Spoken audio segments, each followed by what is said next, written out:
Thank y'all so much for just having me and would like to listen to whatever I have to say. Your theme is unleashing our minds. We've just begun. Believe to achieve. That word is very, very special to me, the word believe, and I had no clue until I saw it here. Just give you a, before I go into what I have prepared for you, I never forget I did a spelling bee. And I was in the 5th grade. I got all the way down to the last 3 on the stage. So you know by that time I said, oh yeah, I got this. It's in the bag. I got this, yeah, I can do this. But the one word they gave me that got me off the stage was believe. I'll never forget that day. I was devastated. You can spell all the long words, but when they gave me believe.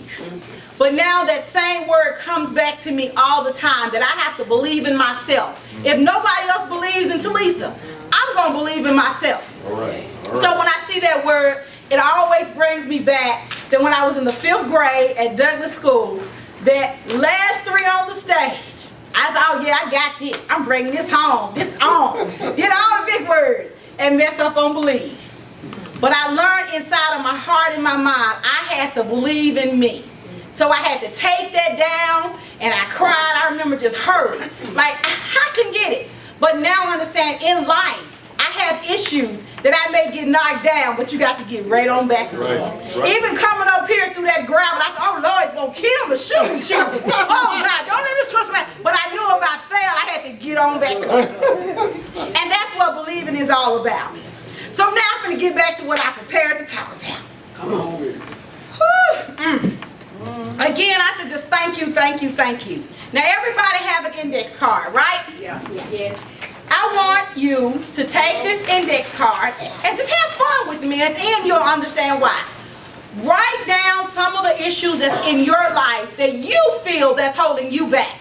That makes you feel like you really can't go to that next level. I want you to write it down, then you're going to hear what I have to say and we're going to do something with it. Because you will.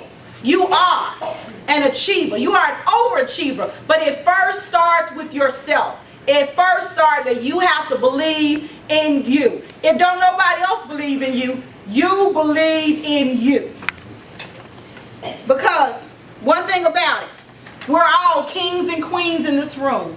And when we understand who we are, can't nobody tell us anything different. And that's very important. It doesn't matter what they call you, what matters is what you answer to. Let me just tell you from my own mouth who I am.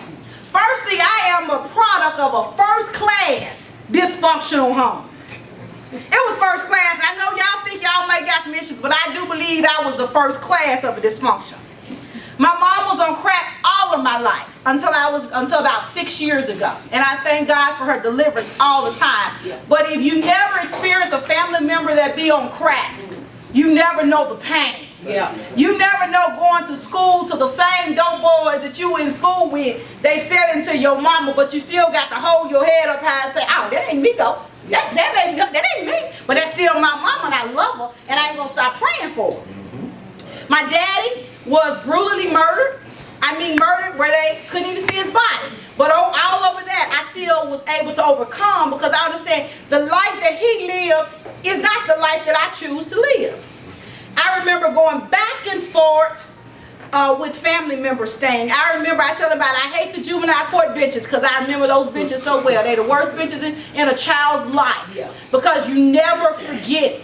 But you can forget, you can never forget it, but you can overcome it. And make sure when you have children, you never make your child experience what you experience. I was raped at age 12.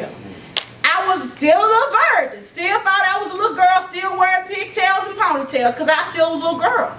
But I was raped at 12 because at that time I was in that period of my life when I was with my mom. I don't blame her. I know that was just a process, and that process allows me to tell you that and if I overcame it, anybody can. Yeah. I raised my brothers like my son, and I'm proud to say one of my babies will be graduating with his bachelor's on way for his master's. He plays football, stars. And I tell them, you will break the cycle. Sometimes we have to be the model. If you ain't never had a model in your family, I suggest today, say today I will be the model in my family. There was times in my life that I was ashamed of my own life. I was very shy. You have to really get to know me to know I had a personality, because everything that in me felt like it was getting beat. Yeah. But I kept saying, this cannot be me. So whatever's going on, don't let life beat you down. Yeah. Just say, oh no, this ain't me. This is just temporary. This is not me. I remember I was feeling so bad about myself. I ran away from home even in high school. But one thing I did do while I ran away, I was homeless, but I got up and went to school every single day. All right. I made sure, no matter what's going on, I know people say education is the key. Education was my only way. It was one way that I was able to eat breakfast and I was able to eat lunch. And I had teachers that loved me enough to sow into me. So don't never take whatever you in now, the people that's over you, that they really don't love you. You just going through a storm and they will be the one to help you. But I made up in my mind I was going to graduate high school. No excuses. No matter what everybody said about me, that I was going to be like my mama, I was going to be like my daddy, but I never answered that call. And you can't answer that call as well.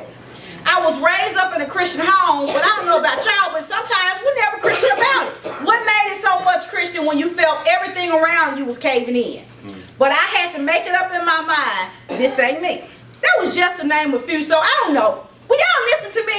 Yeah. All right. Just wanted to make sure that. Because I understand the challenges that we go through will not dictate where I will be. Now, we all have an index card. Write out some stuff that you know that hinders you from going to the next level in life. Because the first thing, and I'm a little church girl, Habakkuk said, write the vision. Write things down. Because sometimes writing and journaling is what helped me get through some issues in my life. Because I write, I'm a constant writer. Because I understand if I write it, I can see it. So if it's pain, I'm going to write it, and I say, okay, it may be pain, but now it ain't pain no more because I let it out. Because sometimes we hold so much stuff in, and we finna go to that. Just remember, the thought that you allow to dominate your mind will ultimately dictate your future. Be the model and embrace the change. I don't know about y'all, but I made up my mind. I am the model in my family. So everybody come under me. They know you can have your own business. You can be what you want to be. You can do whatever you want to be. You can travel all around the world if you want to do it. You set your mind to it. Nobody dictates. Just because I grew up in North Memphis, Douglas, and I'm never ashamed of where I grew up in. Never. It did not say that I was going to be there always. It's always a temporary moment. But you got to get it in your mind that you want whatever you want and you can have. We're going to play a little game, and I will bid you farewell. How many remember knock, knock, who's there? All of us should do, okay? So when I say knock, knock, y'all going to say, who's there? All right? Let's just do a test run. Knock, knock. Who's there? It's just crazy little old me. I just want to share a little bit about my house. My house and your house, because we all got a house. Because our house in this determines our life. Life is a house. And now I just stepped on the porch. So I says, knock, knock. Who's there? Knock, knock. Who's there? Come on in to my living room. Because I just got off the porch. And when I was on the porch, nobody knew how I was doing because nobody could get into my house. So if you understand, your house in this here is your life. Yeah. You understand? Yeah. All right now. I'm a church girl, so I need y'all to feel me, understand me, so you can relate. We all know that in the living room of our life, Grandma always said, you don't have no other room clean. What room you gonna have clean? The living room. You gotta have the living room clean. Gotta be tidy. Yeah. Remember what Grandma said was true. Because a lot of times you go in some folks' house, that living room looks clean, but you go through, you be like, oh my God. Woo! Hazel must have died, because she ain't never been here before. You understand? I feel it. Okay. But the living room of our house, which is our life, is a hidden mass. We hide behind everything. It's like when people come in, we sweep the dirt to the side. Everything that's ailing us, we just hide it in our living room. Because we don't want nobody to see where we're really going. We had the disobedience that we're having toward our others. We had all the letdown, people that said they was going to do but didn't do. So you say, oh, I ain't going to let them see me sweat. I can handle this. But deep down, you're just hiding it. And until you learn to clean it up, you can never address the issue. So as long as you keep that front up, you're always going to have it.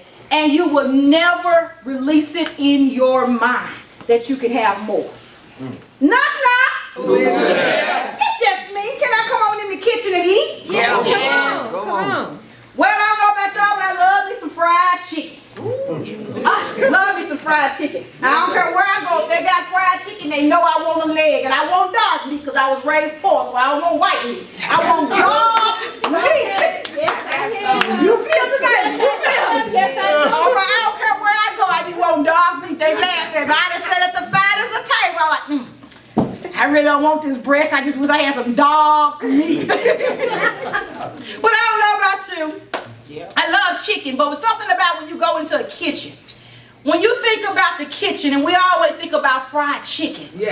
I want you to think about a bird. You know, think about a bird. We're gonna determine on which bird are you in the kitchen. You can be old buzzard.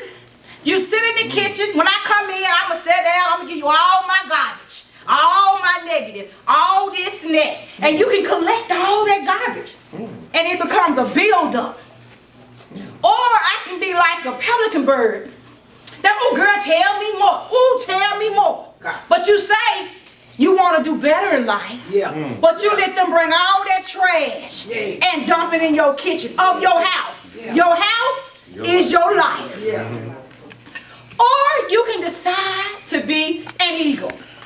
So regardless of what all that negative gossip come in your house, you can be like an eagle and you can soar. And I don't know about y'all, anybody want to soar in this room? So I tell you today, when people come into your house, when they come into your kitchen, don't be like the buzzard. Don't collect all that garbage because it makes you down and depressed and you don't know what's going on with you. Be like the eagle and say, I'm going to soar. Only thing I'm going to do with a chicken is eat a piece of fried chicken because other than that, I'm going to soar like an eagle. So you have to understand which bird are you. You know what bird you are. You know if you're a buzzard. You know if you like to collect all the garbage. You know if you really want to be an eagle, but you ain't doing what you're supposed to do, so you still in the pelican state of a bird. So take today. Is they say today, I know what bird I am. I'm an eagle. The only thing a piece of chicken can do for me is for me to eat it. Because I'm going to soar above what everything else is going on in my life. All right. Knock, knock. Who's there? Knock, knock. Who's there? Come on into my bedroom. Come on in my bedroom. You know, that's the most intimate times of our lives. The most moments that happen in the bedroom, my Jesus say, is supposed to stay in the bedroom. But how many know it don't stay in the bedroom? Baby mama, baby daddy drama comes out the bedroom.